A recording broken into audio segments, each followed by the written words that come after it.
Hello viewers, నేను doctor Suma, consultant 49 fertility centre Vijayawada. So IUI and IVF ఇవి మనం సాధారణంగా చాలామందికి మనము సంతానలేమి సమస్యతో వచ్చినప్పుడు చేసే ట్రీట్మెంట్స్. సో ఈ ట్రీట్మెంట్స్ అనేవి ఎంతవరకు మనకి ఉపయోగపడతాయి అండ్ ఎస్పెషలీ ఆడవాళ్ళలో సంతానలేమి సమస్యలు ఉన్నప్పుడు ఈ ట్రీట్మెంట్స్ ద్వారా మనం ఎంతవరకు సక్సెస్ అనేది పొందవచ్చు అనే దాని గురించి మాట్లాడదాం. సో మామూలుగా మన దగ్గరికి సంతానలేమితో బాధపడి ఒక కపుల్ వచ్చినప్పుడు మనం బేసిక్గా వాళ్ళకి స్కాన్ అనేది చేస్తాము, వీర్యకణాల పరీక్ష చేస్తాము అండ్ ట్యూబ్ టెస్ట్ అనేది చేస్తాం. సో ఈ 3 టెస్ట్లను బట్టి పేషెంట్కి ఎటువంటి ట్రీట్మెంట్ సూటబుల్ అనేది డిసైడ్ చేయడం జరుగుతుంది. సో ఐయుఐ అంటే వీర్యకణాలు ఎక్కించే పద్ధతి. సో ఈ పద్ధతిలో ఆడవాళ్ళకి అండం పెరిగి విడుదలయ్యే టైంకి భర్త కణాల్ని ప్రాసెసింగ్ చేసి గర్భసంచిలోకి పంపిస్తాం. సో దీనివల్ల అండం పెరిగి విడుదలయ్యే సమయానికి ఎక్కువగా కదిలే కణాలు అందుబాటులో ఉంటాయి కాబట్టి ప్రెగ్నెన్సీ వచ్చే ఛాన్సెస్ అనేవి కొంచెం పెరుగుతుంది.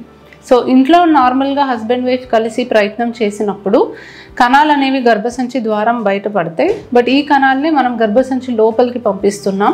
దీనివల్ల ఆ కణాలు ట్రావెల్ చేయాల్సిన డిస్టెన్స్ కొంచెం తగ్గిస్తాం, ప్లస్ అండం విడుదలయ్యే టైంకి అందుబాటులోకి పంపిస్తాం కాబట్టి మనకు ప్రెగ్నెన్సీ వచ్చే ఛాన్సెస్ కొంచెం పెరుగుతుంది.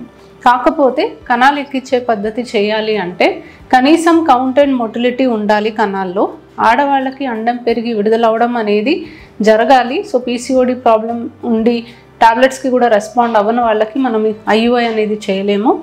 మూడవది, ఆడవాళ్ళకి ట్యూబ్స్ అనేవి ఖచ్చితంగా ఓపెన్ ఉండాలి. సో ఈ 3 క్రైటీరియా ఫిట్ అయిన వాళ్ళకి మనం కణాలు ఎక్కించే పద్ధతి అని ట్రై చేస్తాము. కణాలు ఎక్కించే పద్ధతిలో మనకి 100% ప్రెగ్నెన్సీ వస్తుందని అయితే లేదండి. సక్సెస్ రేట్ అనేది ఆ కపుల్ ఏజ్ని బట్టి వాళ్ళకున్న ప్రాబ్లమ్ని బట్టి మారుతూ ఉంటుంది. బట్ ఆన్ అన్ యావరేజ్ ఒక 15% సక్సెస్ రేట్ అనేది ఎక్స్పెక్ట్ చేయొచ్చు. 2-3 అటెంప్ట్స్ యూజువలీ ట్రై చేయొచ్చు. అప్పటికి ప్రెగ్నెన్సీ రాకపోతే యూజువలీ నెక్స్ట్ ప్రాసెస్ ఐవీఎఫ్కి ప్రొసీడ్ అవుతాం. సో ఐవీఎఫ్ అనే ప్రాసెస్లో మనం ఆడవాళ్ళకి శరీరం నుంచి ఎగ్స్ బయటికి తీసి భర్త కణాలతో మనమే కలిపి పిండం తయారు చేసి తయారైన పిండం పొరబా ఉన్నప్పుడు గర్భసంచిలో పెడతాం. సో నార్మలీ ఐయుఐ చేశాక స్పర్మ్స్ని మనం గర్భసంచిలోకి పంపిస్తున్నాం. కాకపోతే ఆ స్పర్మ్స్ ట్యూబ్లోకి వెళ్ళి ఫర్టిలైజేషన్ జరిగి పిండం తయారయ్యి వచ్చి గర్భసంచిలో అతుక్కోవడం ఇదేది మన కంట్రోల్లో ఉండదు.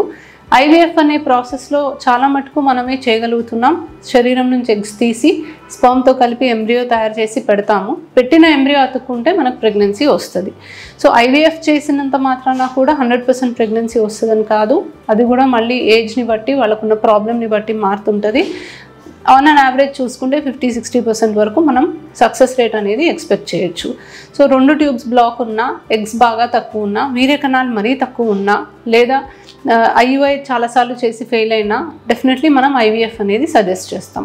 సో డెఫినెట్లీ ఐయుఐ, ఐవీఎఫ్ లాంటి పద్ధతుల ద్వారా చాలామందికి సంతానలేమి సమస్య నుంచి వాళ్ళు బయటపడుతున్నారు అండ్ డెఫినెట్లీ ప్రెగ్నెన్సీస్ అనేది సాధించగలుగుతున్నాం. Thank you.